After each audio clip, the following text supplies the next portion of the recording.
بسم اللہ الرحمن الرحیم. درود شریف اللہم صلی اللہ علیہ سیدنا مولانا محمد و آلہ و عزرتہ بیاہل کل مال. آج ہم آخری پارے کا خلاصہ انشاءاللہ اللہ کے حکم سے پڑھیں گے. آخری پارے کے شروع میں اللہ رب العزت نے ارشاد فرمایا کہ کچھ لوگ ایسے ہیں کفار میں سے، اگر ان کے ساتھ مردے زندہ ہو کر گفتگو کرنا شروع کر دیں تب بھی وہ اللہ پر ایمان نہیں لائے.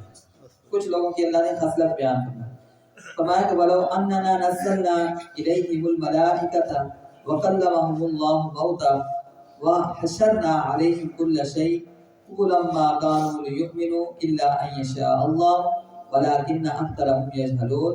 کہ اگر ہم ان پر فرشتوں کو نازل کر لیتے اور مردے اٹھ کر ان سے گفتگو کرنا شروع کر دیتے، ہم ان پر ہر چیز کو ظاہر کر دیتے، تو فرمایا پھر بھی وہ ایمان نہیں لائے. ہاں، ایمان وہی لائے جن کو اللہ تعالیٰ نے جن کے بارے میں چاہا تو وہ ایمان لے. فرمایا وَلَٰكِنَّ أَكْثَرَهُمْ يَجْهَلُونَ، ان میں سے اکثر جاہل رہے. اگلا مضمون اللہ نے فرمایا کہ ہر نبی کے اپنے دور میں جنات میں سے اور انسانوں میں سے دشمن رہے. فرمایا وَكَذَٰلِكَ جَعَلْنَا لِكُلِّ نَبِيٍّ عَدُوًّا شَيَاطِينَ الْإِنسِ وَالْجِنِّ، کہ ہم نے جتنے بھی نبی تھے ان کے لیے جنوں میں سے اور شیطانوں میں سے کچھ نہ کچھ دشمن ان کے لیے مقرر تھے. یعنی نبیوں کے ساتھ انسانوں کی بھی دشمنی رہی ہے اور جنوں نے بھی نبیوں کے ساتھ کیا رکھی ہے؟ دشمنی رکھی. اسی طرح اللہ تعالیٰ نے اس بارے کے اندر ارشاد فرمایا کہ اکثریت کی بات ماننا یہ گمراہی ہے. اکثریت کی بات ماننا کیا ہے؟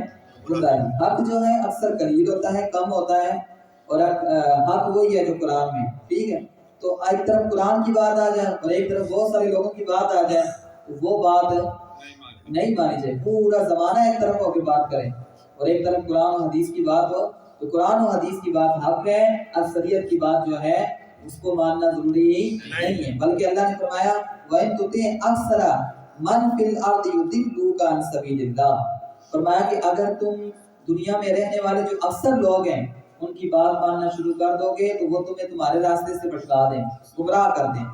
يَتَّبِعُونَ إِلَّا الظَّنَّ، یہ اکثر لوگ جو ہیں صرف اور صرف کیا کرتے ہیں؟ گمان کے مطابق چل رہے ہیں، اپنے ذہن کے مطابق چل رہے ہیں. فرمایا وَلَا وَإِنْهُمْ إِلَّا يَخْرُصُونَ، اور صرف وہ اندازے لگا رہے ہیں. کوئی ان کے پاس صحیح بات نہیں، صرف کیا کر رہے ہیں؟ اندازے لگا. تو لہذا اکثریت جو ہے یہ اس بات پہ نہیں ہوتی کہ اکثریت جو ہے حق ہے تو اس کی بات ہی مانی جائے. بات وہی حق ہے جو قرآن و حدیث کی. اس کے بعد اللہ تعالیٰ نے ارشاد فرمایا کہ صرف وہی کھانا آپ کے لیے کھانا حلال ہے جس پر اللہ کا نام لیا گیا، وہ جانور، وہ ذبیحہ. اب اس سے مراد یہ ہے کہ ذبح کرتے وقت، اس دن بھی میں نے یہ تفصیل بیان کی تھی، اس سے مراد وہ ہے کہ ذبح کرتے وقت اس پر کس کا نام لیا گیا ہو؟ اللہ. ٹھیک ہے. اس کے علاوہ آپ مثال کے طور پہ میں ایک مثال سے سمجھا رہا ہوں.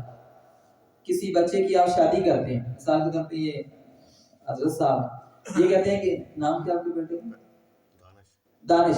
یہ کہتے ہیں کہ میں نے دانش کی شادی کرنی ہے اور دانش کی شادی میں میں نے کٹا ذبح کرنا ہے. اب اس کٹے پہ نام کس کا آ گیا؟ نہیں، دانش کا. اب جب ذبح کرنے لگے تو اس وقت نام کس کا پڑا گیا؟ اللہ کا. تو اب وہ ذبیحہ حلال ہوا یا حرام ہوا؟ لیکن نسبت کس کی طرف کی تھی ہم نے؟ کہ یہ دانش کی شادی کے لیے کٹا ذبح کیا جائے گا. اسی طرح پھر بندہ کہتا ہے کہ یار یہ جو بکرا ہے اس کو ہم وہ اللہ کے جو ولی ہیں اس کے نام پہ ذبح کریں گے، یعنی اس کے اصال ثواب کے لیے. لیکن ذبح کرتے وقت، چھری پھیرتے وقت کیا کہیں گے؟ بسم اللہ اللہ اکبر. تو وہ ذبیحہ حلال ہی ہوگا، حرام نہیں ہوگا. تو اسی لیے اللہ نے یہ فرمایا فَكُلُوا مِمَّا ذُكِرَ اسْمُ اللَّهِ عَلَيْهِ، تو کھاؤ ان میں سے جس پر اللہ کا نام لیا گیا ہو. اسی طرح اس پارے کے اندر اللہ رب العزت نے ارشاد فرمایا جو نور میں چلنے والے ہیں اور جو اندھیروں میں چلنے والے ہیں یہ کبھی برابر نہیں ہو سکتے. نور سے مراد قرآن و حدیث کی بات کو فالو کرنے والے، اور نور سے مراد نبی پاک صلی اللہ علیہ وسلم کے پیچھے چلنے والے، اور ظلمت سے مراد یہ ہے شیطان کی بات ماننے والے، شیطان کے پیچھے چلنے والے. یہ کبھی بھی آپس میں برابر نہیں ہو سکتے. اسی بارے میں اللہ نے بیان فرمایا کہ جس کو اللہ رب العزت ہدایت عطا فرماتا ہے یا ہدایت دینا چاہتا ہے اس کے دل کو اللہ پاک اسلام کے لیے کھول دیتا ہے، اور جس کو اللہ گمراہ کرنا چاہتا ہے اس کے دل کو تنگ کر لیتا ہے، اور پھر فرمایا کہ اس کے لیے اتنا مشکل ہو جاتا ہے جس طرح کہ آسمان میں چڑھنا مشکل ہے۔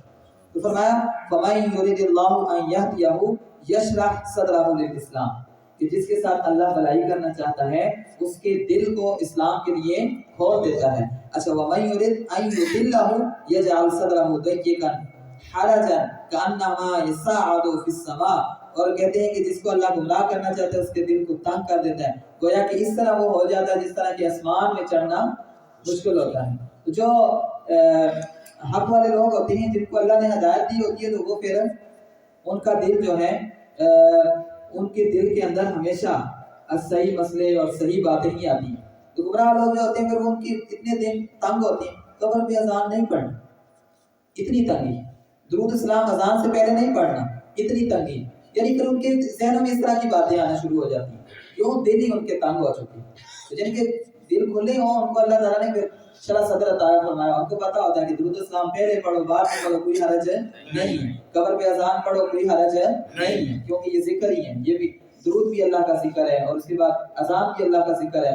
تو لہٰذا جن کا دل کھلا ہو ان کو ان چیزوں سے کوئی ٹینشن ہے، جن کا دل تنگ ہو تو پھر وہ اس طرح کی بات ان کو گھما پھرا کے بعد انہیں درود پہ ہی کرنی ہوتی ہے، اذان سے پہلے درود کیوں پڑھتے؟ ایک کوئی بندہ نا کوئی ایک روایت لے آئے، کوئی ایک روایت یا کوئی ایک آیت، پوری دنیا کے لیے اوپن ہمارا چیلنج، کوئی ایک آیت یا کوئی ایک حدیث لے آئے جس میں منع لکھا ہو کہ اذان سے پہلے درود پڑھنا ناجائز ہے، حرام ہے، ہم چھوڑ دیں، ٹھیک ہے جو بھائی صحابہ نے پڑھا ہے فلاں نے پڑھا ہے وہ بات چھوڑو، ہر چیز کے حرام کرنے کے لیے کوئی نہ کوئی کیا چاہیے، دلیل چاہیے، دلیل لے آؤ ہم چھوڑ دیں، تو فضول باتیں کرنے کی ضرورت ہے نہیں۔ تو اتنا تنگ دل نہیں رکھنا، شرح صدر ان لوگوں کا ہے جن کو اللہ تعالیٰ نے، جن کو اللہ تعالیٰ چاہتا ہے ان کا دل اللہ تعالیٰ اسلام کے لیے کھول دے۔ اسی طرح اسی سپارے کے اندر اللہ رب العزت نے جنت اور جنت کے اندر جو انعامات ہیں وہ اللہ نے بیان فرمائے۔ اللہ تعالیٰ نے انعامات میں سے یہ بھی بیان فرمایا کہ یہ جو جانور ہیں یہ زمین کے اندر یہ بھی تمہارے اوپر اللہ کا انعام ہے، ان پر تم سوار ہوتے ہو، ان کا دودھ پیتے ہو، ان کا گوشت کھاتے ہو، یہ انعام کے طور پہ اللہ نے ان چیزوں کو ذکر کیا۔ اسی طرح اسی سپارے کے اندر اللہ تعالیٰ نے اعلان فرمایا کہ محبوب کریم صلی اللہ علیہ وسلم ان لوگوں سے کہہ دو کہ کون سی چیزیں حرام ہیں اور کون سی چیزیں حلال ہیں۔ اچھا جو چیزیں حرام ہیں وہ ذکر ہو گئی ہیں، اس کے علاوہ اکثر چیزیں کیا ہوتی ہیں، حلال ہوتی ہیں۔ بس یہ قاعدہ آپ کو بتا دوں کہ جس کے بارے میں قرآن یا حدیث میں آ جائے کہ یہ چیز کیا ہے، حرام ہے، وہ حرام ہے، اس کے علاوہ ہر چیز کیا ہے، حلال ہے۔ بات سمجھ آ گئی یا نہیں؟ جس کے بارے میں قرآن میں آ گیا یا حدیث میں آ گیا کہ یہ چیز حرام ہے، اس کے علاوہ کسی چیز کی حلت پر دلیل موجود نہ بھی ہو تب بھی وہ چیز کیا ہے، حلال ہے۔ جو کیونکہ جو حرام چیزیں تھیں وہ اللہ نے قرآن میں کلیئر بیان کروا دی، احادیث میں آ گئی، اس کے علاوہ جتنی بھی چیزیں ہیں وہ کیا ہیں، حلال ہیں۔ مثال کے طور پہ ایک بغلہ لے لو، بغلہ، اب یہ جو ہے اس کی حلت کے بارے میں کوئی حکم نہیں آیا، لیکن کہیں پر بھی قرآن و حدیث میں اس کے حرام ہونے کے بارے میں کوئی بات نہیں ہے، تو لہٰذا یہ کیا ہے، حلال ہے۔ مور لے لو، مور جو ہے اس کے حرام ہونے پر کوئی دلیل نہیں آئی، نہ قرآن میں نہ حدیث میں، تو اب دلیل نہیں آئی تو اب اس کی حلت پر دلیل موجود نہیں ہے لیکن پھر بھی یہ حلال ہے۔ بات سمجھ آ گئی ہے؟ تو اللہ تعالیٰ ارشاد فرماتا ہے قل، فرما دو، لا اجد کہ فیما اوحی الی محرما علی طاعم یطعمہ الا ان یکون میتۃ، مردار وہ حرام ہے، او دما مسفوحا بہتا ہوا خون حرام ہے، لحم خنزیر، خنزیر کا جو گوشت ہے وہ حرام ہے، فإنہ رجس، اور یہ ناپاک بھی ہے، او فسق احل لغیر اللہ، اور جس کو غیر اللہ کے نام پر ذبح کیا گیا ہو، مثال کے طور پہ ذبح کرتے وقت بت کا نام لیا ہو، جیسے بسم اللہ والعزیٰ، یہ مشرکین جو مکہ تھے وہ بتوں کے نام پہ ذبح کرتے تھے، تو ان کے بارے میں فرمایا کہ وہ بھی کیا ہے، حرام ہے۔ اسی طرح اسی سپارے کے اندر اللہ رب العزت نے وصیت فرما دی ایمان والوں کے لیے، اب یہ ہم سب کے لیے یہ بہت قیمتی باتیں یا سننے والی باتیں۔ اللہ نے فرمایا قل، اے محبوب کریم ان سے کہو تعالو، آ جاؤ، اتلو ما حرم ربکم، میں تم پر تلاوت کر کے سناتا ہوں ان چیزوں کو جو اللہ نے تم پر حرام کر دی۔ سب سے پہلی فرمایا اللہ تشرکوا بہ شیئا، کہ اللہ کے ساتھ کسی کو شریک نہیں ٹھہرانا، ایک چیز۔ نمبر 2 وبالوالدین احسانا، والدین کے ساتھ بھلائی کرنا۔ یعنی ان کی نافرمانی بھی اللہ نے تم پر کیا کر دی ہے؟ حرام کر دی. دو چیزیں. تیسرا فرمایا ولا تقتلوا اولادکم من املاق، اور اپنی اولاد کو مفلسی کے ڈر سے، غریبی کے ڈر سے قتل نہ کرو. تین چیزیں. نمبر 4 نحن نرزقکم وإیاہم، اللہ نے فرمایا اپنی اولادوں کو قتل نہ کرو، ہم ان کو بھی رزق دیں گے اور تمہیں بھی رزق دیں گے. اور چوتھی چیز حضور نے اللہ نے فرمایا ولا تقربوا الفواحش ما ظہر منها وما بطن، جو کھلی گمراہی ہے، جو کھلی بے حیائی ہے اور جو چھپی ہوئی بے حیائی ہے اس کے قریب بھی مت جاؤ.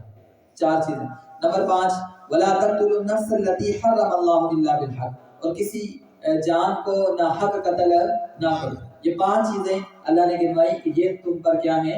حرام ہے. اور فرمایا ذالکم وصاکم بہ لعلکم تعقلون، یہ اللہ نے تمہیں تمہارے لیے وصیت کی ہے تاکہ تمہیں عقل آ جائے، تاکہ تمہیں عقل آ جائے. یہ 5 چیزوں میں سے یہ چیزیں بیان کروائی کہ یہ تمہاری رب کی طرف سے تمہارے لیے نصیحت ہے، اور یہ نصیحت اس لیے ہے تاکہ تمہیں عقل آ جائے. اور فرمایا ولا تقربوا مال الیتیم، یتیم کے مال کے قریب بھی کبھی بھی مت جانا جب تک وہ بالغ نہ ہو جائے، جوانی کو نہ پہنچ جائے. اسی طرح اوفوا الکیل والمیزان بالقسط، اور ناپ تول میں انصاف کے ساتھ کام لو، ناپ تول میں کمی نہیں کرنی، ٹھیک ہے؟ نہیں ناپتے وقت اور تولتے وقت کمی نہیں کرنی، یہ بھی وصیت ہے. لا نکلف نفسا الا وسعها، اللہ نے فرمایا ہم کسی جان پر اس کی طاقت سے بڑھ کر بوجھ نہیں ڈالتے. اور فرمایا وَإِذْ قُلْتُمْ فَاعْدِلُوا وَلَوْ كَانَ ذَا قُرْبَىٰ، اور جب بھی تم بات کرو تو عدل والی بات کرو، اگرچہ قریبی رشتہ داروں کے معاملات میں بات ہو تب بھی تمہیں حکم ہے کہ کیا کرو؟ عدل والی بات کرو. وَبِعَهْدِ اللَّهِ أَوْفُوا، اللہ کا جو عہد ہے اس کو پورا کرو. ذَلِكُمْ وَصَّاكُمْ بِهِ لَعَلَّكُمْ تَذَكَّرُونَ، یہ اللہ کی طرف سے تمہارے لیے وصیت ہے تاکہ تم کیا کرو؟ نصیحت حاصل کرو. تو یہ جو ہے کچھ نصیحتیں تھیں اللہ کی طرف سے، یہ آپ کو یاد ہونی چاہیے. ٹھیک ہے. اس کے بعد اللہ تعالیٰ نے ارشاد فرمایا سیدھے راستے کو چھوڑنا، جو بندہ سیدھے راستے کو چھوڑے تو وہ گمراہ ہو جاتا ہے. وَإِنَّ هَذَا صِرَاطِي مُسْتَقِيمًا فَاتَّبِعُوهُ، فرمایا کہ یہ میرا راستہ بالکل سیدھا ہے. اللہ نے فرمایا جو میری طرف راستہ آتا ہے وہ بالکل سیدھا ہے. فَاتَّبِعُوهُ، اس کی پیروی کرو. وَلَا تَتَّبِعُوا السُّبُلَ، جو دوسرے راستے ہیں ادھر ادھر کے ان کے پیچھے نہ جاؤ. فرمایا فَتَفَرَّقَ بِكُمْ، وہ تمہیں کیا کر دے گا؟ دور کر دے گا، دور کر دے گا. عن سبیلہ، اللہ فرماتا ہے میرے راستے سے. ذَلِكُمْ وَصَّاكُمْ بِهِ لَعَلَّكُمْ تَتَّقُونَ، یہ بھی تمہارے رب کی تمہاری طرف سے، یہ بھی تمہارے رب کی تمہارے لیے نصیحت ہے تاکہ تم متقی اور پرہیزگار بن جاؤ. اسی سپارے کے اندر اللہ رب العزت نے اختلاف میں اور فرقہ بندی کرنے سے اللہ نے ممانعت بیان فرمائی کہ فرقوں میں مت پڑو. تو فرماتی ان الذین فرقوا دینهم وكانوا شیعا لست منهم فی شیء انما امرهم الى اللہ ثم ينبئهم بما كانوا یفعلون، کہ وہ لوگ جنہوں نے اپنے دین کو جدا جدا اپنے دین میں راستے نکال لیے. وكانوا شیعا لست منهم فی شیء، اور کئی گروہ ہو گئے، کئی گروپ بن گئے.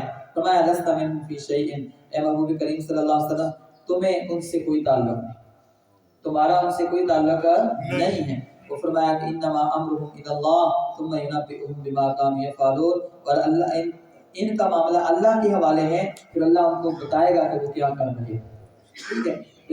راستہ جو ہے ایک ہی ہے جو حضور نے بتا دیا، ما انا علیہ و اصحابی، جس پر میں اور میرے صحابہ ہیں. بات ختم.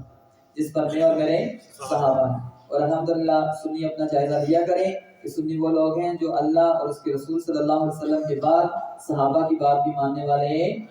کیونکہ آپ نے دیگر لوگ دیکھے ہوں گے وہ کچھ نہ کچھ ان کے منہ سے بکواس نکلتا ہی رہتا ہے. ہمارے لیے صحابی کی بات بھی کوئی دلیل نہیں. یہ ایک مشہور قول ہے لوگوں، کیا ہمارے لیے قرآن اور حدیث کے علاوہ کسی اور بات کی بات قبول نہیں. اور نبی نے فرمایا کہ ما انا علیہ و اصحابی، جس پر میں ہوں اور میرے صحابہ ہیں، یعنی حضور کی بات اور صحابہ کی بات، بلکہ صحابہ کی بات ماننا گویا کہ رسول اللہ کی بات ماننی ہے، اور رسول اللہ صلی اللہ علیہ وسلم کی بات ماننا گویا کہ اللہ کی بات ماننی ہے. میری بات سمجھ آ رہی ہے نا؟ تو صحابہ سنی وہ لوگ ہیں جو اللہ کی بھی مانتے ہیں، اللہ کے رسول صلی اللہ علیہ وسلم کی بھی مانتے ہیں، اس کے بعد صحابہ کی بھی مانتے ہیں. تو لہٰذا حضور نے بھی فرما دیا تھا کہ صحیح راستہ وہ ہے جس پر میں اور میرے صحابہ ہیں، جس پر میں اور میرے صحابہ ہیں. تو جن لوگوں کو آپ دیکھیں نا کہ وہ کہیں صحابی کی بات کے مالیے کوئی دلیل نہیں ہے، صحابی یہ تراویح جو ہے عمر رضی اللہ تعالیٰ عنہ کی بدعت ہے، نعوذ باللہ 20 تراویح پڑھنا ہمارے لیے کوئی لازم ہے؟ سمجھ جاؤ کہ یہ لوگ پھر فرقوں والے ہیں، یہ لوگ راستے سے ہٹے ہوئے ہیں، میری بات سمجھا رہی ہے نا؟ تو صحابہ کی بات ماننا در حقیقت کس کی بات ماننی ہے؟ سارے بولو، نبی پاک صلی اللہ علیہ وسلم اور حضور کی بات ماننا در حقیقت اللہ کی بات۔ حضور نے کیا فرمایا تھا؟ میرے بعد حضرت ابوبکر صدیق اور عمر فاروق رضی اللہ تعالیٰ عنہ کی اقتداء کرنی، صحیح حدیث ہے، کوئی بندہ اس کا انکار بھی نہیں کر سکتا۔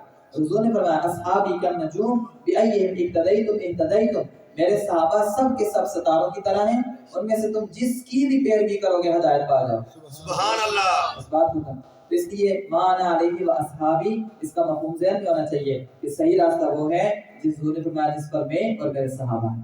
آگے اسی طرح اللہ نے فرمایا کہ جو بندہ نیکی کرتا ہے اس نیکی کو اللہ تعالیٰ اس نیکی کے بدلے اس کو 10 نیکیاں عطا فرماتا ہے، اور جو گناہ کرتا ہے گناہ کے بدلے ایک ہی گناہ لکھا جاتا ہے۔ یہ بھی اس امت پر بہت بڑا اللہ کا کرم ہے۔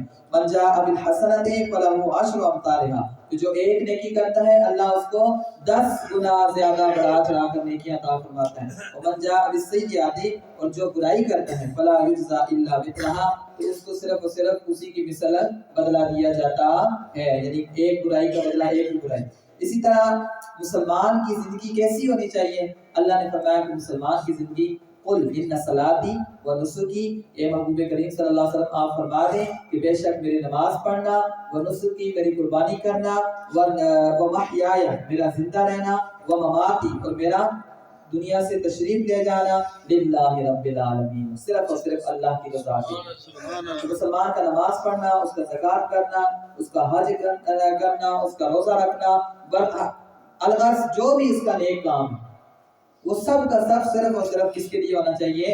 اس مالک کے لیے، اللہ کی رضا کے لیے ہونا چاہیے۔ اگر اس کے اندر کسی قسم کا شعبہ ہے نا دکھاوے والا کہ یہ فلاں لوگ دیکھیں گے کتنا اچھا نیک ہے، فلاں کہیں گے کہ یار حاجی صاحب ہے، فلاں کہیں گے کہ بڑے روزے رکھتا ہے، فلاں کہیں گے کہ بڑا سخی ہے، تو پھر اللہ تعالیٰ کا اس کے ساتھ کوئی تعلق نہیں ہے۔ ایک حدیث شریف کا مفہوم ہے، نبی پاک صلی اللہ علیہ وسلم نے ارشاد فرمایا، کل اللہ تعالیٰ ارشاد فرمائے گا جن کو دکھانے کے لیے اعمال کرتے تھے جاؤ ان سے جا کے ثواب بھی لے، جن کے لیے اعمال کرتے تھے جاؤ ان سے جا کے ثواب بھی لے لو۔ لہٰذا نیکی کرتے وقت صرف اور صرف نیت یہ ہونی چاہیے کہ صرف اور صرف اپنے مالک کو راضی کرنے کے لیے، اللہ کو راضی کرنے کے لیے کریں۔ اس کے بعد اسی سپارے کے اندر سورہ اعراف شروع ہوتی ہے۔ اعراف کسے کہتے ہیں وہ تھوڑا سا آگے آ جائے گا۔ تو اس کے شروع میں اللہ تعالیٰ نے ارشاد فرمایا کہ صرف اور صرف اے محبوب کریم صلی اللہ علیہ وسلم آپ نے صرف اور صرف وحی کی پیروی کرنی، جو آپ پر وحی نازل ہوتی ہے وہ بات ماننی ہے، اس کے علاوہ دوسرے لوگوں کی بات ماننے کی کوئی ضرورت نہیں ہے۔ مسلمان کے لیے بھی حکم یہ ہے کہ وہ قرآن اور حدیث کی بات مانے، اس کے علاوہ ادھر ادھر کی بات ماننے کی ضرورت نہیں ہے۔ کچھ ہمارے بیوقوف لوگ ایسے بھی ہیں کہ وہ لوگ کہتے ہیں کہ قرآن حدیث کیا قرآن حدیث کی بات، لیکن بات وہ قرآن حدیث کی نہیں، در حقیقت ان کا جو بڑا ہوتا ہے، ان کا جو امام ہوتا ہے اس کی بات مان رہے ہوتے ہیں۔ وہ مثال کے طور پہ ایک نا استاذوں کے ایک بندے نے کہا کہ ہمارے مولوی صاحب کو کہتے ہیں صرف قرآن و حدیث کی بات مانو۔ تو استاذ نے کہا تو کون سا قرآن حدیث کی بات مان رہا ہے؟ تو مولوی کی بات میرے سامنے بیان کر رہا ہے کہ میرے مولوی نے یہ کہا، میرے مولوی نے یہ کہا ہے کہ قرآن و حدیث کی بات مان، تب تجھے بھائی قرآن و حدیث ماننا پڑے، تو ڈائریکٹ قرآن و حدیث کی بات مان۔ تو لہٰذا کوئی بندہ علماء کے بغیر، ایک تو بات یہ ہے کہ علماء کے بغیر، اماموں کے بغیر کوئی بندہ قرآن و حدیث کو سمجھ نہیں سکتا۔ جب تک بندہ ان کا سہارا نہ لے، ان کی بات بیچ میں، ان کے اقوال بیچ میں نہ آئیں، تب تک دیکھو نا تفسیر، قرآن کی تفسیر، قرآن کون سی زبان میں نازل ہوا؟ سارے بولو، عربی میں نازل ہوا۔ سارے صحابہ عربی سمجھنے والے تھے یا نہیں؟ سمجھنے والے تھے۔ اس کے باوجود بھی جب کسی صحابی کو قرآن کا کوئی مسئلہ سمجھ نہیں آتا تو حضور کی بارگاہ میں دوڑ کے جاتا، یا رسول اللہ یہ سمجھاؤ۔ اچھا حضور چلے گئے، اس کے بعد ابن عباس رضی اللہ تعالیٰ عنہ تفسیر کے ماہر صحابہ کرام آپ کے پاس آتے ہیں، اس آیت کا کیا مطلب؟ عربی ہونے کے باوجود بھی دوسرے صحابہ کے پاس قرآن کی تفسیر سمجھنے جاتے تھے۔ اس کا مطلب یہ ہے کہ قرآن صرف پڑھنے سے سمجھ نہیں آتا، قرآن کے جو ماہر لوگ ہیں ان کے پاس بیٹھنا بھی پڑتا ہے، ان کے پاس بیٹھنا بھی۔ آج تو لوگ کہتے ہیں وہ ترجمہ پڑھ لیا بس سمجھ آ گئی،